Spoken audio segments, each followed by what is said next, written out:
मी वेळ द्या म्हणून मी येतो 11:30 वाजता. मी उमदीला जाणार होतो, तिकडचा नियोजित कार्यक्रम होता. पण तिथं ऑफिसला इतका वेळ झाला की मला थोडा तिथूनच निघायला 11 साडे 11 तिथंच वाजल्या. त्यामुळे म्हटलं येता निघून. तर मला माहित होतं तुम्ही सगळे मी म्हणलं शाळेत जायचं, फक्त शिक्षक असतील, मुलं असतील, त्यांना भेटायचं आणि जायचं, असा कार्यक्रम असेल असं समजून मला थोडा वेळ झाला. त्याबद्दल मी तुमची दिलगिरी व्यक्त करतो. या कार्यक्रमासाठी उपस्थित कुलाळवाडी गावातील सर्व आजी माजी सरपंच, आजी माजी उपसरपंच, सोसायटीचे चेअरमन, गावातील सगळी मंडळी. आता कोणाकोणाचं नाव घ्यायचं, 7-8 लोकच विरोधात आहेत, बाकी सगळे आपले असल्यामुळं एखाद्याचं नाव घ्यावं तर दुसरा मला त्याचं नाव घेतो. विद्यानं मतं दिले ते सगळे. त्यामुळे सगळे गावकरी, या शाळेचे मुख्याध्यापक माननीय अशोक गोदे सर, माननीय सिद्धेश्वर कोरे सर, गुरुजी म्हणायला पाहिजे, आपण सर म्हणतोय, परमेश्वर मुंडे सर, सुरेश राख सर, किरण पवार सर, गौरीशंकर कोनापुरे, अस्मिता खरात मॅडम आणि स्वाती जाधव मॅडम. आणि मुलं सगळे आपले एकदम कर्तबगार आहेत. मागे एकदा पेपरला बातमी वाचली होती, पोराला सगळ्या भाकरी करायला येते. कोणाकोणाला येते? कोणाकोणाला येते ते? मुलांना, मुलींना तर येते. तुम्हाला येत नाही का रे? हा, खो खो टीम आता करता का नाही रे? त्या दिवशीच केलं होत्या. तेव्हा ती बातमी खूप तशी राज्यभर गाजली होती. त्यात गरजेसर काय तर ते आज म्हणजे बदलून गेलेले आहेत. तर कुलाळवाडीचं चित्र त्या दिवशी लोकांना कळालं की बाबा आई वडील कामाच्या निमित्तानं 7-7, 8-8 महिने बाहेर जातात आणि मग एक प्राथमिक शिक्षक त्यांना वेगळ्या पद्धतीनं प्रोत्साहित करतो आणि मुलं कष्टानं कशी उभा राहतात हे महाराष्ट्रातल्या लोकांना कळालं. त्या पालकांना पण कळालं की सकाळीपासून संध्याकाळपर्यंत किंवा 10 वेळा त्या मुलांची चौकशी, कुठं आहे, काय झालं, मातीत गेला का, फुफुटा लागला का, इतकी काळजी घेणारे पण काय पालक आहेत ना आपले. त्यांच्याही लक्षात आलं की अरे बाबांनो, जीवन खूप खडतर आहे, की मुलं कशा पद्धतीनं राहतायत, काम करतायत. त्या दिवशी कुलाळवाडीची महाराष्ट्रभर चर्चा झाली.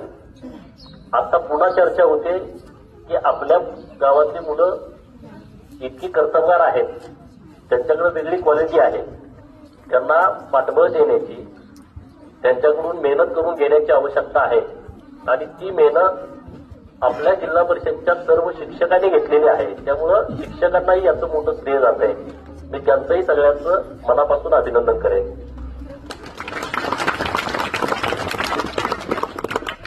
सहज स्पर्धेमध्ये भाग घेतला आणि त्याचा नंबर आला असं होत नाही. आम्ही शाळेत असताना स्पर्धेत भाग घेतो. मी पण खो खो टीमचा कॅप्टन होतो 5वी ते 7वी गटाचा. म्हणजे किती संध्याकाळी 2-2 तास आम्ही प्रॅक्टिस करायचो. घरातनं पुढळकरवाडी आमची 7 किलोमीटर आहे आणि परत चालत पुढळकरवाडीला यायचं. इतका अंधार व्हायचा, अशी परिस्थिती होती. त्यामुळं लहानपणी प्रत्येक शिक्षकालाही वाटतं की आपल्या मुलानं पुढे जावं.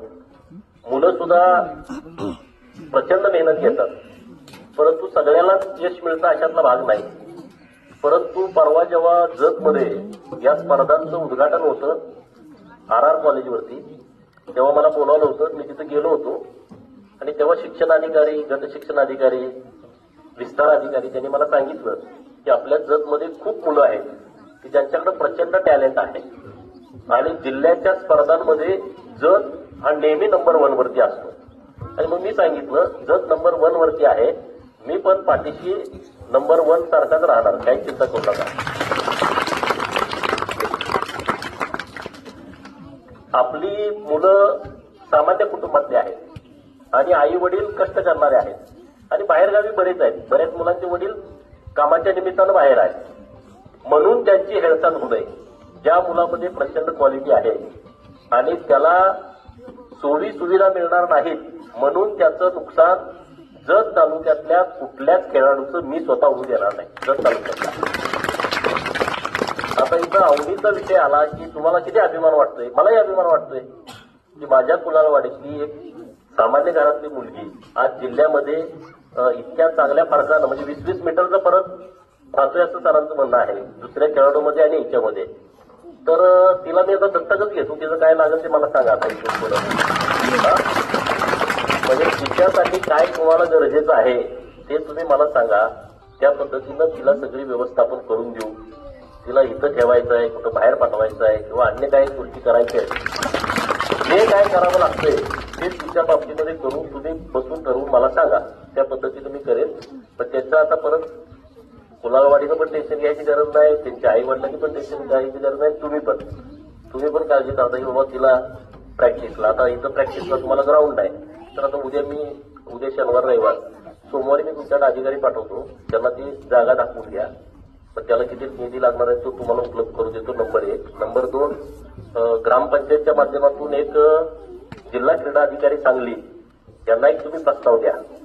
एक आपण व्यायामासाठीची एक खोली उपलब्ध करून घेऊ आणि त्याच्यामध्ये एक चांगलं साहित्य दर्जेदार जे मुलांच्यासाठी तुम्हाला उपयोगी पडेल.